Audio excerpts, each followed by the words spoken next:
अब जैसे हमारी एंटी एंजाइनल ड्रग्स हैं, जैसे एंजाइना पेक्टोरिस होता है। एंजाइना पेक्टोरिस में क्या है, हमारा चेस्ट पेन को देखा जाता है। आप मान के चलो एंजाइना से जैसे किसी की चेस्ट पेन हुआ, चेस्ट पेन क्यों होगा, जब मायोकार्डियल इस्कीमिया हुआ, ठीक है। मायोकार्डियल इस्कीमिया, हमारा ब्लड फ्लो जो था वो हार्ट मसल में कम पहुंच रहा है, ठीक है, जितना जाना चाहिए वो नहीं पहुंच पा रहा है। साथ ही साथ हमारा क्या काम है, एक तो एंजाइना को रिलीव कराना और प्रिवेंट करना। देखो इस्कीमिया मतलब जो हमारे ब्लड के थ्रू ऑक्सीजन पहुंचने वाली थी हमारे हार्ट में, वहाँ पर थोड़ा डिसरप्शन हो रहा है, जिसकी वजह से हमारा एंजाइना कॉज हो रहा है, angina pectoris. Angina pectoris refers to the chest pain resulting from myocardial ischaemia due to reduced blood flow to the heart muscles. और एंटी एंजाइनल ड्रग्स का काम क्या होता है, ये भी कभी कभी ऐसे पूछ लेते हैं, एंजाइना पेक्टोरिस क्या है, what is angina pectoris, how do you relate it to the anti anginal drugs. तो एंटी एंजाइनल ड्रग्स का काम क्या होता है, उनका एम है कि रिलीव कर सके, साथ ही साथ जो मायोकार्डियल ऑक्सीजन सप्लाई रिड्यूस हुई थी उसको इम्प्रूव किया जाए, उनको इंक्रीज किया जाए। तो हमारी मेजर क्लासिफिकेशन इसमें जो आती है वो नाइट्रेट्स की आती है, ठीक है। Nitrates, beta blocker, calcium channel. अब इनको देखो, ये सारे ना आप सोचो कि कार्डियोवैस्कुलर में ही क्यों रखे गए, हाइपरटेंसिव भी इसमें आ गया, इस सारी चीज़ें। तो ये सोचो एक पर्टिकुलर ड्रग जैसे बीटा ब्लॉकर है, कैल्शियम चैनल ब्लॉकर है, इनका ये दो हमने कहा देखी, CHF में भी देखा, कंजेस्टिव हार्ट फेलियर में भी देखा इसको, हाइपरटेंशन में भी देखा, लाइक BP में। तो ये कोरिलेट करती हैं, एक के साथ दूसरा भी इफेक्ट शो कर सकती हैं। अब जैसे नाइट्रेट है, नाइट्रोग्लिसरीन है, आइसोसॉर्बेट मोनोनाइट्रेट था, आइसोसॉर्बेट डाइनाइट्रेट है, इनका काम क्या है, ये नाइट्रिक ऑक्साइड को डोनेट करता है, जिसकी वजह से क्या होगा, वेसोडाइलेशन होता है वेन्स में और हमारा प्री लोड कम होता है, आर्टरीज में आफ्टर लोड कम होता है। वेन्स में क्या कम होगा, प्री लोड, और आर्टरीज में क्या कम होगा, आफ्टर लोड। किसका काम है, नाइट्रिक ऑक्साइड, जो हमारा एक तरीके से जैसे नाइट्रोग्लिसरीन है वो नाइट्रेट से याद रखो, जितने नाइट्रेट के होंगे सब फैक्टर्स या सब आप क्लासिफिकेशन देखो नाइट्रो के बेसिस पर है, तो नाइट्रेट के याद रखो, नाइट्रोग्लिसरीन, आइसोसॉर्बेट मोनोनाइट्रेट, आइसोसॉर्बेट डाइनाइट्रेट, ठीक है, समझ गए। एग्जाम्पल याद हो गया आपको। एग्जाम्पल याद होने के बाद क्या करेगा, नाइट्रिक ऑक्साइड का डोनेशन का काम है। नाइट्रिक ऑक्साइड क्या करेगा, वेसोडाइलेशन कॉज करेगा वेन्स में, जिससे हमारा प्री लोड कम होगा, आर्टरीज में करेगा तो आफ्टर लोड कम होगा।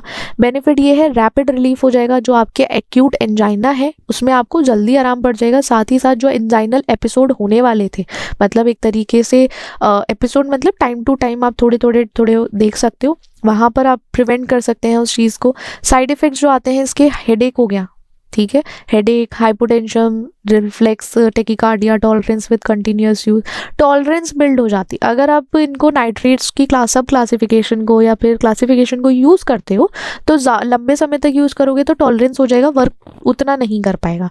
साइड इफेक्ट कंसिडरेशन, आपको नाइट्रेट फ्री इंटरवल एक तरीके से देखना चाहिए, इंप्लीमेंट करें कि नाइट्रेट फ्री इंटरवल हो जिससे टॉलरेंस ना हो, आप एक टाइम पीरियड के लिए छोड़कर देख सकते हो। बट ये सारे अपने फिजिशियन या आपके प्रिस्क्राइबर के थ्रू ही होना चाहिए, कि ऐसा नहीं अपनी मर्जी से छोड़ दिया, ऐसा नहीं करना है। आपको अपने प्रिस्क्राइबर पर्टिकुलर फिजिशियन के पास जाना है या आपके स्पेशलिस्ट के पास जाना है, वो बताएगा आपको कितने फिक्स्ड इंटरवल के लिए, 1 वीक के लिए आपको छोड़ना है या पर्टिकुलर डेज के लिए छोड़ना है, वो उसके बेसिस पर वो बता देंगे। बीटा ब्लॉकर्स देखो, बीटा ब्लॉकर्स का काम क्या होता है, बीटा एड्रेनर्जिक रिसेप्टर को ब्लॉक करना, वो ब्लॉक करेंगे। साथ ही साथ उसका क्या करते हैं, जो ऑक्सीजन डिमांड कम हो रही थी वो ठीक हो जाएगी, हार्ट रेट जो कम हो रहा था, कॉन्ट्रैक्टिलिटी सब मेंटेन हो जाता है हमारा, उसको पर्टिकुलरली ब्लॉक करेंगे। मेटोप्रोलॉल, एटेनोलॉल, प्रोपेनोलॉल, ये हो गया। एंजाइना प्रिवेंट होगा, सर्वाइवल, जो पेशेंट की कॉर्नरी हार्ट डिजीज़, जैसे किसी पेशेंट को कॉर्नरी हार्ट डिजीज़ है उसका सर्वाइवल अच्छा हो जाएगा। ब्रेडिकार्डिया, जो साइड इफ़ेक्ट है, फटीग है, ब्रोन को कॉन्स्ट्रिक्शन है, यहाँ थोड़ा सा ध्यान देना है आपको, थोड़ा सा जैसे कॉशन लेना है, जैसे अस्थमेटिक पेशेंट है या कोई भी डायबिटिक पेशेंट है, वहाँ पर थोड़ा सा देखकर चलना है कि आप बीटा ब्लॉकर्स कैसे लगाओगे, कैसे यूज़ करोगे, ठीक है। उनको साथ साथ उनकी एंटी डायबिटिक भी चलती रहती हैं। अब हमारे कैल्शियम चैनल ब्लॉकर हैं, दिल्तियाज़म, वेरम्पिल, एम्लोडिपिन, निफेडिपिन। अब ये डिपिन, ये थोड़ा सा आपको शायद इजीली याद हो जाए, डिपिन वाले। एम्लोडिपिन जो है हमारे डाईहाइड्रोपिरिडिन्स हैं और ये हमारे नॉन डाईहाइड्रोपिरिडिन्स हैं। अब कैल्शियम चैनल ब्लॉकर में दो सब क्लासेस हो गई, याद रखना। 2 सब क्लासेस में डाईहाइड्रो आ गया, नॉन डाईहाइड्रो। डाईहाइड्रो में एम्लोडिपिन नेफिडिपिन से का क्या काम होता है, ये वेसोडाइलेटरी होते हैं, आफ्टर लोड कम करते हैं कैल्शियम चैनल को वेस्कुलर स्मूथ मसल्स में ब्लॉक करने का। ये आपको याद हो गया, पहले हम देख चुके हैं। एंजाइना प्रिवेंट करेगा, साथ ही साथ ये हाइपरटेंशन को भी ट्रीट करता है। नॉन में क्या होगा, हार्ट रेट रिड्यूस होगा और जो कैल्शियम चैनल थे हार्ट में उनको ब्लॉक कर देता है डायरेक्ट। नॉन डाईहाइड्रोपिरिडीन्स का काम क्या होता है, डायरेक्ट जो कैल्शियम चैनल्स थे हमारे हार्ट में उनको ब्लॉक कर देगा और हार्ट रेट कम करेगा, जिसकी और क्या कॉन्ट्रैक्टिलिटी कम होगी। एंजाइना प्रिवेंट कर सकते हैं, साथ ही साथ एरिथमियाज को कंट्रोल कर सकते हैं। आप देखो अब क्या पता चल गया आपको, एरिथमिया को भी कंट्रोल कर रहे हैं, तो अच्छा मतलब इसका मतलब ये एरिथमिया एंटी एरिथमिक ड्रग्स की भी सब क्लासिफिकेशन हो सकती है कैल्शियम चैनल ब्लॉकर। हाइपरटेंशन है, हाइपरटेंशन की भी कैल्शियम चैनल ब्लॉकर क्लासिफिकेशन हो सकती है। तो ऐसे कोरिलेट करके ना क्लासिफिकेशन इजी पड़ जाती है, क्योंकि क्लासिफिकेशन वो ऐसे पूछ लेते हैं कि एंटी हाइपरटेंसिव ड्रग की क्लासिफिकेशन बताओ, एंटी एरिथमिया की बताओ, एंटी एंजाइनल ड्रग्स की क्लासिफिकेशन बताओ, तो ऐसे आपको ईजी हो जाएगा, आप इजीली लिख पाओगे अपने एग्जाम में। अब देखो रेनोलोजीन है, रेनोलोजीन में क्या होता है, फॉर एग्जाम्पल रेनेक्सा हो गया, रेन से याद रखो, रेनेक्सा रेनोलोजीन ये दोनों बहनें हैं। इनका काम क्या होता है, जैसे लेट फेज है हमारा जो कार्डियक मायोसाइट हमने देखा था ना, कार्डियक मायोसाइट में जो सोडियम लेट फेज में इन्वर्ट हो रहा है या फिर अंदर आ रहा था, तो हम उसको इनहिबिट कर देंगे, जिसकी वजह से क्या होगा, मायोकार्डियल रिलैक्सेशन होगा और डायस्टोलिक टेंशन जो है वो कम हो जाएगी। ठीक है, ये हमारा काम है। अब बेनिफिट ये देखिए कि ये क्रोनिक एंजाइना में ना रिलीफ प्रोवाइड करता है, कि जिससे एक तरीके से देखा जाए मतलब जो हीमोडायनेमिक इफेक्ट होने वाला था उसके बिना छेड़छाड़ किए थोड़ा बहुत। साथ ही साथ साइड इफेक्ट आ जाता है, डिजीनेस, कॉन्स्टिपेशन, हेडेक, ये आ जाते हैं। नाइकोरेंडियल, नाइकोरेंडियल में हमारा क्या आ जाता है, एग्जाम्पल आपको बता दें, एग्जाम्पल में इसके नाम से याद रखो, नाइकोरेंडियल ही हमारा एग्जाम्पल है। ठीक है, जैसे कि ये नाइट्रेट की तरह एक्ट करेगा, जिसमें हमारा नाइट्रिक ऑक्साइड का डोनेशन होगा, वेसोडाइलेशन हो पाएगा।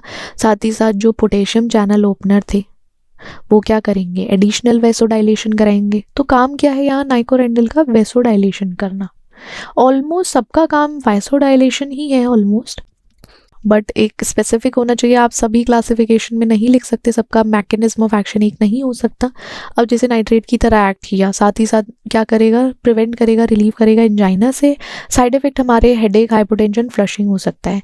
अब हमारे जो कॉर्नरी ब्लड फ्लो हैं उसके एनहांसर क्या होते हैं, ट्राइमेटाजिडीन है। ट्राइमेटाजिडीन का काम क्या होता है, जो हमारा मायोकार्डियल मेटाबॉलिज्म है, ठीक है, जो हमारे फैटी एसिड ऑक्सीडेशन से एक तरीके से देखा जाए शिफ्ट होता है, मायोकार्डियल मेटाबॉलिज्म का शिफ्ट होता है फैटी एसिड ऑक्सीडेशन से ग्लूकोज ऑक्सीडेशन में, जिससे क्या होगा, हमारा मेटाबॉलिक एफिशिएंसी जो है वो बढ़ जाएगी। अगर कोई भी इस्कीमिक एक तरीके से कंडीशन है जहाँ पे हमारा ऑक्सीजन कम है, इससे क्या होगा, एंजाइनल सिम्टम्स जो है वो इम्प्रूव हो जाएंगे और जो मायोकार्डियल मेटाबॉलिज्म था वो भी एनहेंस हो जाएगा, बढ़ जाएगा।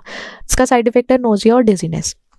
ठीक है, कॉर्नरी ब्लड फ्लो एनहांसर ट्राइमेटाजिडीन होता है, जो हमारे मायोकार्डियल मेटाबॉलिज्म में शिफ्ट लाता है, जो फैटी एसिड ऑक्सीडेशन से ग्लूकोज ऑक्सीडेशन में हो जाता है कन्वर्ट। साथ ही साथ जो मेटाबॉलिक एफिशिएंसी होती है किसी भी इस्कीमिक कंडीशन के अंडर में, वो उसको इम्प्रूव करता है, इम्प्रूव करेगा। हमारे एंजाइनल सिम्टम्स तो थे वो इम्प्रूव हो जाएंगे, साथ ही साथ एनहांस करेगा मायोकार्डियल मेटाबॉलिज्म को। क्लिनिकल कंसिडरेशन क्या याद रखने आपको, कॉम्बिनेशन थेरेपी हम इसलिए यूज़ करते हैं जिससे जो सिम्टम्स रिलीफ हैं या मिनिमाइज साइड इफेक्ट। हमने क्या बात की थी, कॉम्बिनेशन थेरेपी इसलिए यूज़ करते हैं क्योंकि देखो बेनिफिट के साथ साइड इफेक्ट होना एक आम सी बात है, बहुत नॉर्मल सा फैक्टर है कि बेनिफिट के साथ साइड इफेक्ट प्रेजेंट होगा। अगर बेनिफिट चाहिए आपको तो आपको साइड इफेक्ट्स भी कम करने पड़ेंगे। ऐसा नहीं है कि एंजाइनल सिम्टम्स में तो रिलीफ मिल गया आपको एंजाइना में, बट क्या हुआ, साथ ही साथ आपको हेडेक हो रहे हैं, डिजीनेस है, आप उससे नहीं मरोगे तो पता चला सर में दर्द होके मर जाओगे चक्कर खा के। तो एक बात यह है कि उसको भी कम करना है, ठीक है, सिम्टम से रिलीफ तो देना ही है, साइड इफेक्ट को कम भी करना है, इसलिए कॉम्बिनेशन थेरेपी दी जाती है कि ठीक है जान तो बचा ली, जान बचाने के साथ साथ उसको एक दूसरा दर्द और दे दिया, इसलिए कॉम्बिनेशन थेरेपी। वो होता है ना कि चलो A-B का ब्रेकअप हुआ, C अवेलेबल था तो C ने हेल्प की B को, B तो ठीक होके चला गया D के पास, सी को अलग से दर्द और दे दिया, तो उससे क्या फ़ायदा। इसलिए कॉम्बिनेशन थेरेपी ज़रूरी है।